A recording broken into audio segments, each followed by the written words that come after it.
A very warm regards to you all. My name is Sanjeev Roy and I'm here on behalf of Mindsculptors IAS to teach you another very important topic, and that is amendment of the Constitution.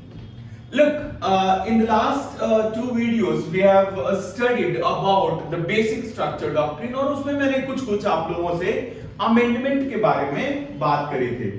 देखो ध्यान से सुनना जो मैं कह रहा हूं, because that's very important. What happens is amendment क्या हुआ है ना कि कॉन्स्टिट्यूशन पहले तो हम लोगों ने इनैक्ट किया, तो हमारे कॉन्स्टिट्यूशन मेकर्स जो forefathers of the constitution है, उन्होंने कॉन्स्टिट्यूशन को एक लिविंग डॉक्यूमेंट बनाया. Living document, you know what is living being? The one that can grow और you know that can be cut short like our hair. अगर वो बड़ा होता है, हम लोग लिविंग बीइंग है तो हम क्या करते हैं, ग्रो होते हैं, छोटे छोटे बड़े होते जाते हैं. नेल्स ग्रो होते हैं, फिर हम लोग उसको कट कर देते हैं क्योंकि वो डेड हो जाते हैं. तो ये कट करना और ग्रो करना यही लिविंग बीइंग है ना. तो the constitution makers, the forefathers of the constitution have made our constitution a living document. That's very much important for us to understand what do we mean by living document. Living document हम लोग इसलिए कहते हैं क्योंकि हम लोग को कुछ बातें कॉन्स्टिट्यूशन से डिलीट करनी होती हैं और कुछ बातें उसमें इंसर्ट करना होता है, कुछ बातें उसमें से हटाना होता है, रिमूव करना होता है, कुछ इंसर्ट करना होता है. That's why we call it a living document. And why do we have that provision at all? Amendment के बारे में जितने भी हमारे पास फैक्ट्स हैं वो सारे फैक्ट्स को हम लोग जानेंगे. Nothing to bother about in this video. ये लिविंग डॉक्यूमेंट से हम लोग क्या मीन करते हैं कि कॉन्स्टिट्यूशन मेकर को इस बात का अंदाजा था कि भविष्य में कुछ चीजें हमें उसमें डालनी होगी, कुछ बातें निकालनी होंगी. फॉर एन इंस्टेंस, हम लोगों ने कॉन्स्टिट्यूशन में आर्टिकल 21A इंसर्ट किया कि नहीं किया? क्योंकि हमें जरूरत था राइट टू फ्री एजुकेशन का, तो हमने इंसर्ट किया. आर्टिकल 51A हमने इंसर्ट किया कि नहीं किया? क्यों किया? क्यों कर पाए? क्योंकि उसको लिविंग डॉक्यूमेंट हमारे कॉन्स्टिट्यूशन मेकर्स ने उसको बना करके और वो गए हैं.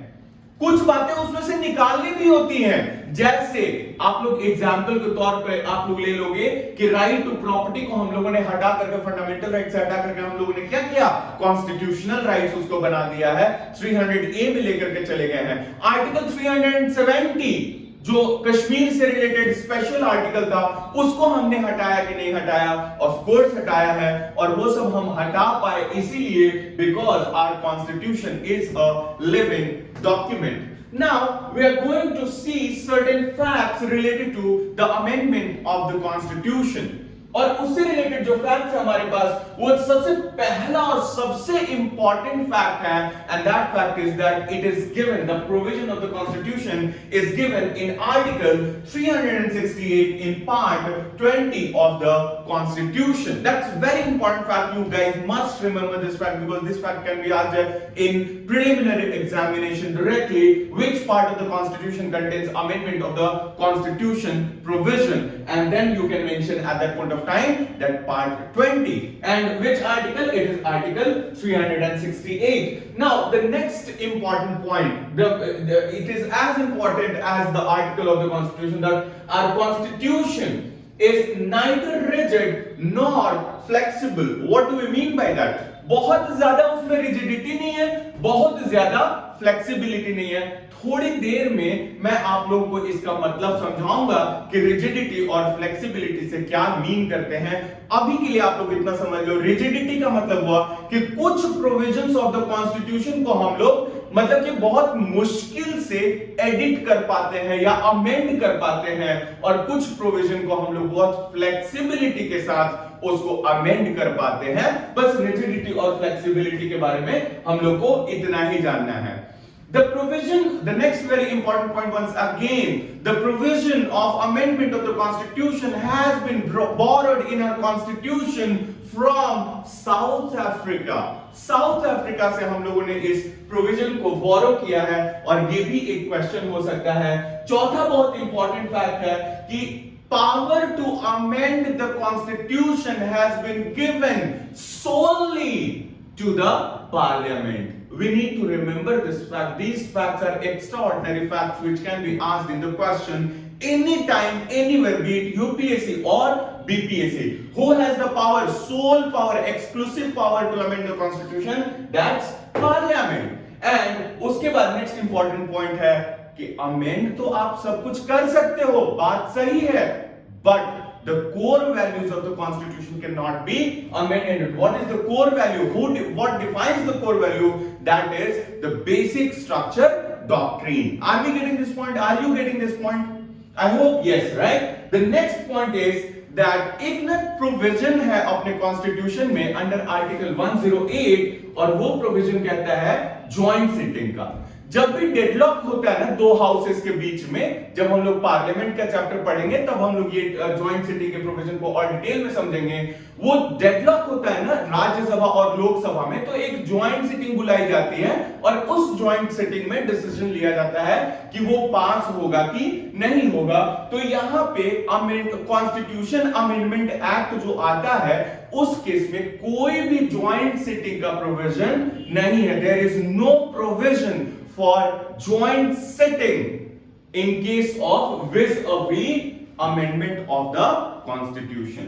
तो ये extraordinary facts है जो मुझे लगता है कि आप लोगों को याद रखना चाहिए from examination point of view। Now we are coming to the next part, that is procedure that is enacted, that is taken that to amend the constitution।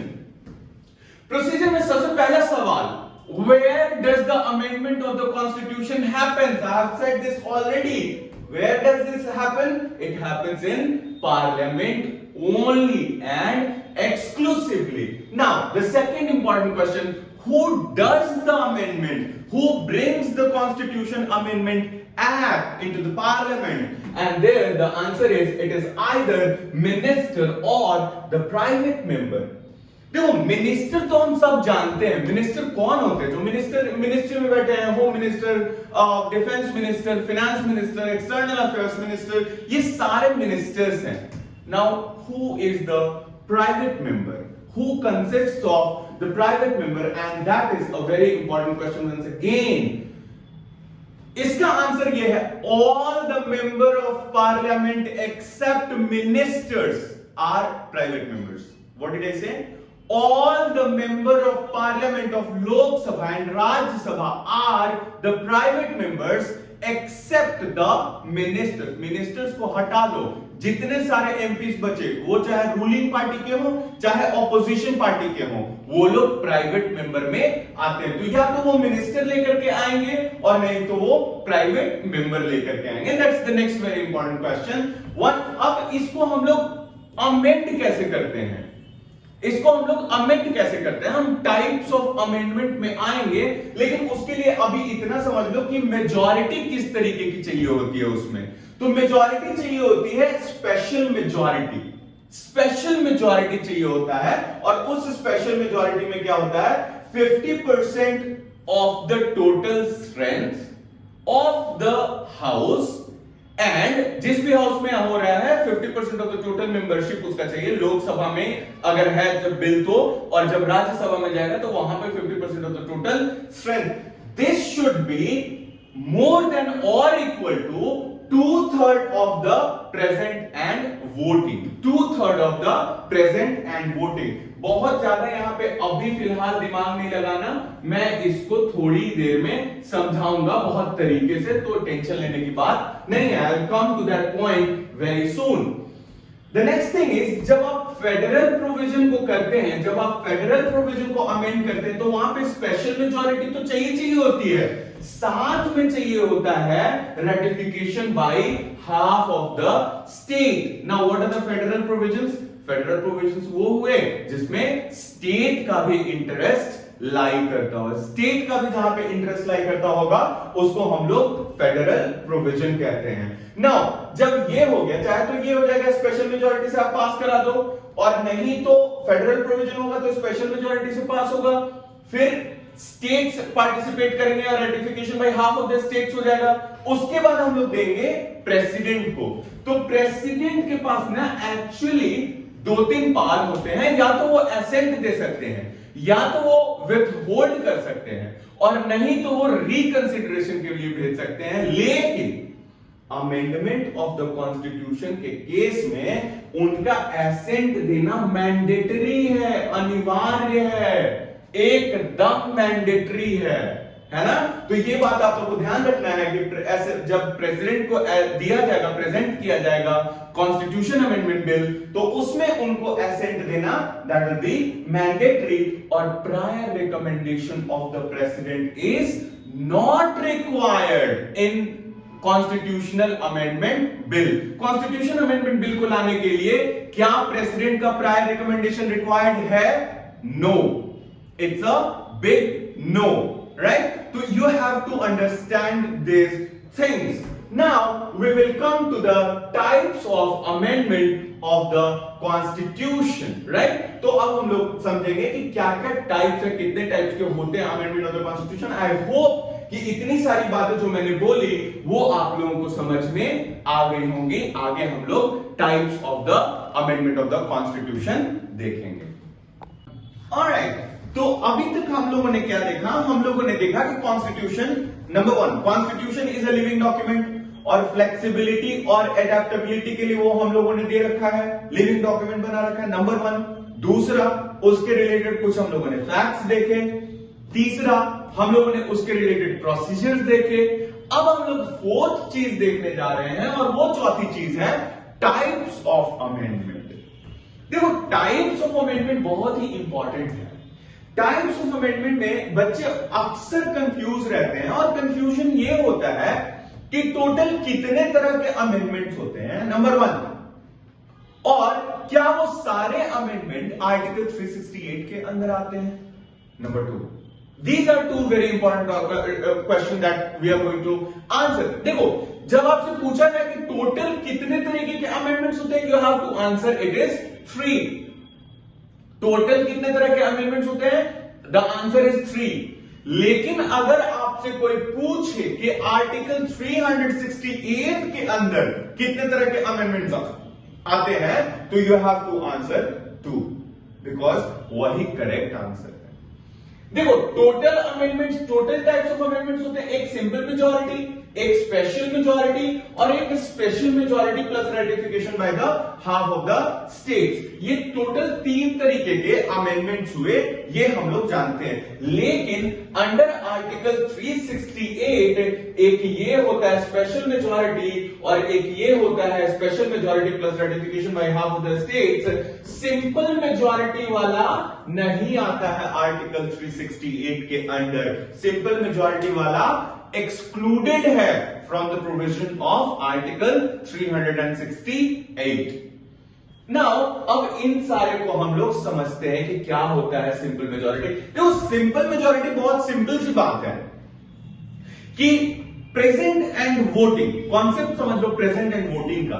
Present and voting की क्लास में total strength class का 50 है, तो हर दिन 50 के 50 बच्चे तो आते नहीं है, और हर दिन जब 50 बच्चे नहीं आते हैं तो हम लोग क्या करते हैं, जितने किसी एक दिन मान लो कि क्लास कैप्टन, क्लास मॉनिटर या क्लास रिप्रेजेंटेटिव को चुनने के लिए वोटिंग हो रही है, तो उस दिन कितने लोग प्रेजेंट थे और उन्होंने वोट किया, जो प्रेजेंट रहेंगे वही तो वोट करेंगे, वो प्रेजेंट एंड वोटिंग उनको हम लोग कहते हैं। तो इस वाले केस में, सिंपल मेजॉरिटी वाले केस में बहुत सिंपल सी बात हम लोग समझते हैं कि 50% of the present and voting plus 1 अगर वोट कर देते हैं in favour of the amendment of the constitution, तो वो अमेंड माना जाएगा, वो बिल पास माना जाएगा। यहां पे हम लोग देखते हैं 2 चीजें। एक हम लोग देखते हैं कि इसमें क्या क्या सिंपल मेजॉरिटी के अंडर अमेंड हम लोग करते हैं, तो उसके अंडर हम लोग करते हैं article 2, article 3, schedule 2, schedule 5, schedule 6, ये सारे सिंपल मेजॉरिटी से होते हैं। There are very many other provisions that are done by simple majority, वो आप लोग एक बार लक्ष्मीकांत को रेफर कर लोगे तो that will be better. I will try to put it in description, मैं पीडीएफ कोशिश करूंगा कि डिस्क्रिप्शन में ऐड करा दूं, इंक्लूड करा दूं, राइट। ये पहला टाइप का अमेंडमेंट हो, फर्स्ट टाइप का अमेंडमेंट जो कि आर्टिकल 368 के अंडर नहीं आता, लेकिन one of the types of amendment of the constitution है, राइट। अब आते हैं हम लोग स्पेशल मेजॉरिटी, जो मैंने लास्ट टाइम बताया था और मैंने बोला था कि उसको और इलेबोरेट करूंगा, क्योंकि बच्चों को ये 50% of the total strength plus 2/3 of the present and voting वाली बात नहीं समझ में आती है। मैं उसको 3 केसेस के थ्रू समझाता हूं। इसमें 2 चीजें यूज हुई हैं, एक टोटल स्ट्रेंथ और दूसरा present and voting. Present and voting मैंने समझा दिया। टोटल स्ट्रेंथ क्या हुआ, जो टोटल नंबर ऑफ मेंबर्स है। वैकेंसी से एब्सेंटी से कुछ लेना देना नहीं है, टोटल स्ट्रेंथ की बात की जाएगी। 50 बच्चे अगर एनरोल्ड है किसी क्लास में तो 50 टोटल स्ट्रेंथ हुआ। और प्रेजेंट एंड वोटिंग, जितने नंबर ऑफ स्टूडेंट्स प्रेजेंट है, मान लो 30 प्रेजेंट है तो हम लोग 30 मानेंगे। समझ में आ गई बात। ये प्रेजेंट एंड वोटिंग और टोटल स्ट्रेंथ है। अब हम लोग केसेस के थ्रू देखते हैं। मैंने केस बनाया है ऐसे ही कि टोटल स्ट्रेंथ मैंने मान लिया 500 और प्रेजेंट एंड वोटिंग मैंने मान लिया 300। 500 मैंने माना टोटल स्ट्रेंथ और प्रेजेंट एंड वोटिंग हमने माना 300। अब हम लोग देखते हैं कि बोल रहा है कि 50% ऑफ द टोटल स्ट्रेंथ कितना होगा, 250। और हम लोग देखते हैं कि 2/3 of the present and voting, वो कितना होगा, 300 का 2/3 कितना, 200। क्या ये 200 इस 250 से ज्यादा है? No, and therefore the amendment won't happen. Now, coming to the, ये होपफुली समझ में आया, नहीं समझ में आया अगले में आओ, अगर समझ में आया बहुत अच्छी बात है। यहां पे देखो, मैंने यहां पे वन सेकेंड टोटल स्ट्रेंथ मैंने मान लिया 500 है, लेकिन प्रेजेंट एंड वोटिंग को मैंने बढ़ा दिया, कितना कर दिया, 360 कर दिया प्रेजेंट एंड वोटिंग। तो 360 आए हैं तो उसका 2/3 कितना होगा, 240। और इसका टोटल स्ट्रेंथ का 50% कितना हो जाएगा, 250। वंस अगेन 250 और 240 दोनों कम है, 240 कम है 250 से, टोटल स्ट्रेंथ 50% से कम है, तो इसलिए यहां वंस अगेन वो नहीं हो पाएगा अमेंडमेंट ऑफ द कॉन्स्टिट्यूशन, वो बिल पास नहीं माना जाएगा। तो यहां पे हम लोग केस 3 में आते हैं। यहां पे मैंने टोटल स्ट्रेंथ माना है 500 और इसको प्रेजेंट एंड वोटिंग मैंने माना 390। 2/3 ऑफ द 390 इज 260 और ये 250 से ज्यादा हो गया 260। तो यहां पे amendment is happening. In these 2 cases amendment is not happening and this is what we mean by 50% of the total strength and 2/3 of the present and voting. I hope that it is clear to you all. और उसके बाद हम लोग आते हैं special majority plus ratification by half of the states. Special majority मैंने आपको यहां पे समझा दिया। Ratification by half of the states में जब हम लोग आते हैं तो यहां पे हम लोग देखते हैं क्या कि हाफ ऑफ द स्टेट्स का मुझे रेटिफिकेशन चाहिए। और वो रेटिफिकेशन कैसे होगा, कौन से मेजॉरिटी से वो स्टेट पास कराएंगे, तो वो पास कराएंगे स्टेट्स सिंपल मेजॉरिटी से। वो सिंपल मेजॉरिटी से पास कराएंगे और उसके लिए कोई भी समय सीमा नहीं दिया गया है कि आप इतने दिनों में ही पास करा के और मेरे को भेजो। नो, कोई टाइमलाइन नहीं है, कुछ भी इस तरह की चीजें नहीं है। बस सिंपल उनको कहा गया कि रेटिफाई करके भेजना है। तो that's a criticism as well कि स्टेट को आपने एक तो बहुत ज्यादा पावर नहीं दिया हुआ है और दूसरा उनको कोई टाइम फ्रेम नहीं है कि इतने दिनों में। तीसरा क्रिटिसिज्म है कि अगर उन्होंने रेटिफाई कर दिया तो क्या वो अपना रेटिफिकेशन वापस ले सकते हैं, क्या वो उस अपने विचार को बदल सकते हैं, उसके बारे में भी कॉन्स्टिट्यूशन ने कोई बात नहीं करी है। यहां पे इसी कॉन्टेक्स्ट में एक और बहुत इंपॉर्टेंट चीज है कि अगर ऐसा है तो what is the role of state in amendment of the constitution. तो देखो, role of the state amendment of the constitution में बस इतना ही है कि जब फेडरल प्रोविजन अमेंड किया जाएगा तो उनसे बोला जाएगा रेटिफाई करने के लिए सिंपल मेजॉरिटी से, और टाइम फ्रेम उनको नहीं दिया गया है। दूसरा, अमेंडमेंट में एक उनका बहुत इंपॉर्टेंट रोल होता है और उसको कहीं से ये मत कंफ्यूज होना कि वो इनिशिएट कर रहा अमेंडमेंट को। नो, इसमें रोल ऑफ द स्टेट में जब लेजिस्लेटिव काउंसिल किसी स्टेट में बनाना होता है, जैसे फॉर एग्जांपल अभी तुरंत हमने रिसेंटली देखा कि वेस्ट बंगाल में Mamata Banerjee, the chief minister of the West Bengal, wanted to create a legislative council. उनके वश में सिर्फ इतना है कि वो अपने स्टेट लेजिस्लेटिव असेंबली से लेजिस्लेटिव काउंसिल क्रिएट करने के लिए एक रेजोल्यूशन पास कराएंगे और वो रेजोल्यूशन पास करा के और पार्लियामेंट भेज देंगे।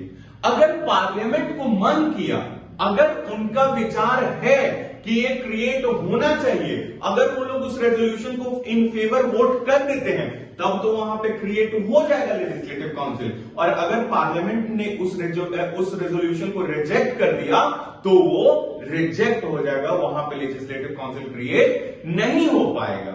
This is what is the role of state in amendment of the constitution. There are certain criticism as well of the amendment of the constitution, like I said, कि no time frame is given, और उसके बाद सिर्फ meagre role है कि आप सिर्फ legislative council के केस में एक रेजोल्यूशन पास कर सकते हो। कॉन्स्टिट्यूएंट पावर, जो अमेंडिंग पावर है, वो एक्सक्लूसिवली किसको दे रखा है?